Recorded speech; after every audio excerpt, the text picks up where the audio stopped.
You ever have one of those moments where you realize, wow, the villain in my life story isn't some cartoon supervillain, it's just Brenda with her bad highlights and a clipboard. I mean, what are the odds, right? But that's how my life got flipped upside down in the middle of a Colorado blizzard watching my van, my only real lifeline for my daughter, slide down the street with Julia still inside. If you think you've seen crazy HOA stories, buddy, you haven't heard mine. So let me take you back. My name's Zachary Irving.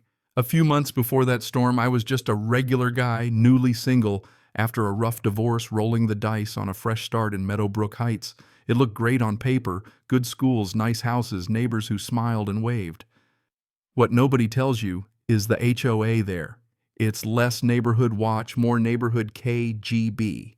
And right at the center of it all, Brenda Patterson. If you've ever met an HOA president with a mission and a manager's haircut, you know the type. Julia, my daughter.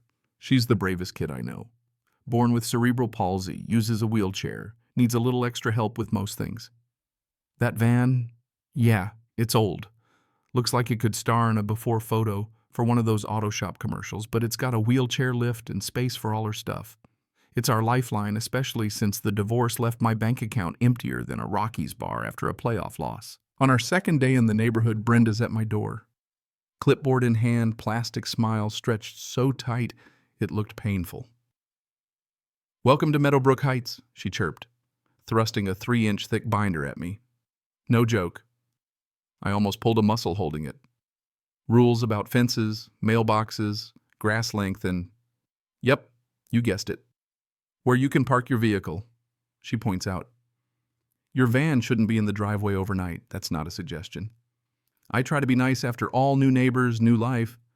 So I explain, "Hey, my garage is full of moving boxes. I'll sort it out." She gives me that look, the one that says I'd write you up for breathing too loud if I could. That should have been my red flag, but you know how it is when you're just trying to get your kids settled and you're tired and you still think people are reasonable. So I spend the next day moving enough boxes to wedge the van into the garage. Julia and I are basically doing parkour to get to the door, but hey, rules are rules, right? Not for Brenda. She starts showing up with new complaints almost daily. My grass was a 1/4 inch too tall, like did she measure it with a ruler or something? My trash cans were out 12 hours early. The wreath on our door, not on the approved decoration list. So boom, another fine. Each time, $50. 50 here, 50 there, and pretty soon I'm wondering if my next violation will be parenting while exhausted. Still, I tried. Mowed the lawn until it looked like a putting green, set alarms for trash day. Even swapped out Julia's favorite wreath for some bland HOA-approved nonsense. But it wasn't enough. You ever get the sense some people just want to see you fail? That's Brenda. It all came to a head on this Tuesday in January, the kind of storm the news likes to call historic. School's out early. I get Julia from school, snow's coming down in fat flakes, the kind that look beautiful until you realize they mean business. We have to cancel her physical therapy, so I promise Julia a movie marathon in the van, our little tradition. I park in the driveway to unload her stuff and grab the hot chocolate fixings from inside. I tell Julia, "You good for 5 minutes?" She gives me that brave little smile, asks for cookies, and I head inside. That's when Brenda strikes. My phone buzzes email from her. Subject line, urgent violation. She says, "Your commercial vehicle."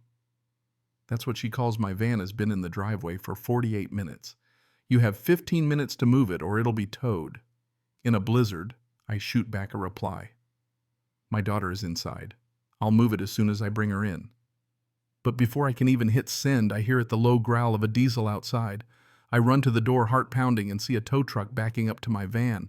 Brenda's out there, umbrella in one hand, clipboard in the other, looking like she's directing traffic at the world's most uptight parade. I burst out shouting, "Stop! My daughter is in that van!" The wind is howling snow, blinding me, but nobody listens. The tow truck starts lifting the van. I'm yelling, slipping on the snow, trying to get to Julia. Brenda blocks me, all ice and vinegar. "You should have thought about that before violating HOA regulations," she says, as if that's supposed to be the last word. She threatens to call the police if I harass her again. I push past her, bang on the tow truck, plead with the driver. Big guy looks like he's seen a lot. But this... He hesitates for a second, but Brenda barks, "He's lying." There's no one in there. He shrugs and starts driving away, my van, my Julia disappearing into the whiteout. I run after them, my lungs burning my shoes, filling with snow, but they're gone. Just like that. The street is empty. Snow swallowing every trace. I sprint back to the house, shaking Brenda still out there, tapping away on her tablet like she's just written a parking ticket, not orchestrated the world's cruelest kidnapping. I call 911 trying to explain my daughter's in the van. She can't get out. She's disabled. Please, please do something. The dispatcher keeps me on the line, calms me down enough to get the facts. Officers are sent to the towing company, but with the storm it could take forever. I can't wait. I grab my car keys and head out in my old Civic, fishtailing down the street, praying I don't end up in a ditch before I find my girl. Somewhere on that drive, my phone rings. It's a number I don't recognize. I answer, hope and dread mixing in my gut. This is Officer Chen, Colorado Springs PD. We're at the tow yard, but your van isn't here yet. Conditions are bad. The driver may have pulled over. My heart drops, but at least I know Julia isn't alone in some lot. I keep driving, ignoring advice to pull over. What parent would stop? And then finally my phone lights up again. It's Julia's number. I almost crash trying to answer. Her voice is small. Scared, but she's okay. Dad, why is the van moving? Where are we going? Relief hits so hard I have to pull over. I tell her I'm coming, baby. Try to get the driver's attention. Okay? Hit the emergency horn. I hear the horn blaring through the phone. We're stopping, she says. The driver, Dale bless him, realizes what's going on, freaks out and calls his boss and the police. He finds Julia's medicine, gives her water, stays with her until I get there. When I finally see those hazard lights on the highway, I don't care about traffic or snow or anything else, I just run. Dale is sitting with Julia in the back of the van, both of them shivering but alive. I hug her so tight I never want to let go. Dale is mortified. That lady said it was an abandoned commercial vehicle. She never said there was a kid inside. If I'd known, he trails off, but I know it's not his fault, it's Brenda's. The police show up, take statements. Officer Chen, this young guy with kind eyes, makes sure Julia is safe. Sergeant Rodriguez, a woman who looks like she takes zero crap from anyone, listens as I tell the whole story. When they realize Brenda knew Julia was inside and went ahead with the tow anyway, Rodriguez's face gets real serious. That's reckless endangerment at least. Maybe more. Brenda is arrested that night. Seeing her led out of her house in handcuffs, clipboard, nowhere in sight is the kind of justice you don't see every day. But honestly, I mostly just feel tired. Julia should have been at home safe watching TV with her dad. Instead, we're all traumatized because one woman let her power go to her head. Word spreads. Turns out Brenda's been terrorizing half the neighborhood, fining old folks for their grass, single moms for work vans, veterans for their therapy dogs. When the news picks up the story, HOA president arrested after towing van. With disabled child, it's not just local, it goes national. Reporters want interviews. I give one, ask for privacy, then hunker down to help Julia heal. She starts having nightmares, doesn't want to sit in the van anymore. Therapy helps, but it's slow going. The legal wheels turn faster than I expected. Brenda spends a few nights in jail before her husband posts bail. The HOA scrambles, throws her under the bus, suspends her claims they had no idea. I hire Marcus Thornton, a civil rights lawyer who makes HOA boards sweat in their khakis, and we start building a case. Turns out, we're not the only ones. Neighbors line up to share stories, and pretty soon the HOA board is out on their collective butts. Rachel Martinez, a single mom who got fined for her plumber's van, becomes the new president. First thing we're doing, making sure the rules make sense. No more power trips. Hallelujah. The criminal trial is something else. Patricia Owen, the DA, is a pit bull. Her own kid has special needs, so she takes this personally. Brenda's lawyer tries to paint me as a troublemaker, but the evidence is overwhelming. The tow truck driver's testimony, the officers, the neighbors, the emails, it all points to Brenda knowingly endangering Julia for the sake of a rule about parking. The jury doesn't need long. Guilty on all counts, reckless endangerment, child endangerment, false imprisonment. The judge doesn't hold back, 4.5 years in prison plus restitution plus a lifetime ban from any position of authority in an HOA. Brenda's husband cries. Her lawyer looks like he just bit a lemon, and Brenda, she finally looks as small as her heart. The civil case settles fast after that.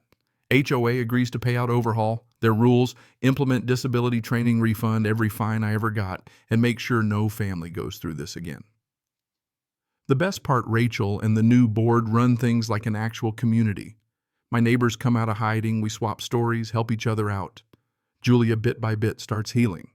We build a new hangout space in the garage, have movie nights, even start hosting neighborhood gatherings. Life somehow feels normal again. Months later, I get a letter from Brenda. She's in prison, finally realizes how wrong she was.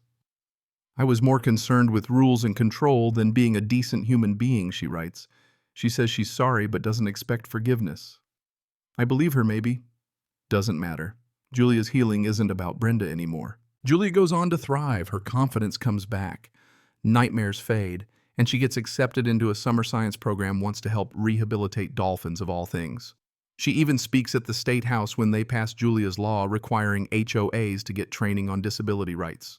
The governor gives her the signing pin. The whole neighborhood cheers. That's my girl, stronger for what she's been through, but not defined by it. Me, I learned that sometimes you gotta stand up, even if you're scared, even if it's a losing fight. I learned there are more good people out there than bad ones. Dale Officer Chin, Sergeant Rodriguez, the neighbors who came forward. And I learned that unchecked power, no matter how small, can bring out the worst in people if nobody stands up to them. Brenda serves most of her sentence. When she gets out, she moves away. The community heals, Julia flourishes, and I finally feel at peace. Not because we won some big victory, but because we endured, we changed things for the better, and we helped others along the way. That's the real justice. So here's what I'm left wondering, and I hope you'll weigh in. When does enforcing a rule become a crime? Where's the line between community standards and abuse of power? Does karma ever really balance the scales, or do we have to fight for it ourselves? I'd love to hear your take. Have you faced an HOA horror story? Or seen someone let a little authority go to their head? Drop your story or your thoughts below. What's your line between right and wrong? Justice and revenge? Let's talk about it. Maybe together we can make sure stories like Julia's don't happen again. Cảm ơn các bạn đã xem video.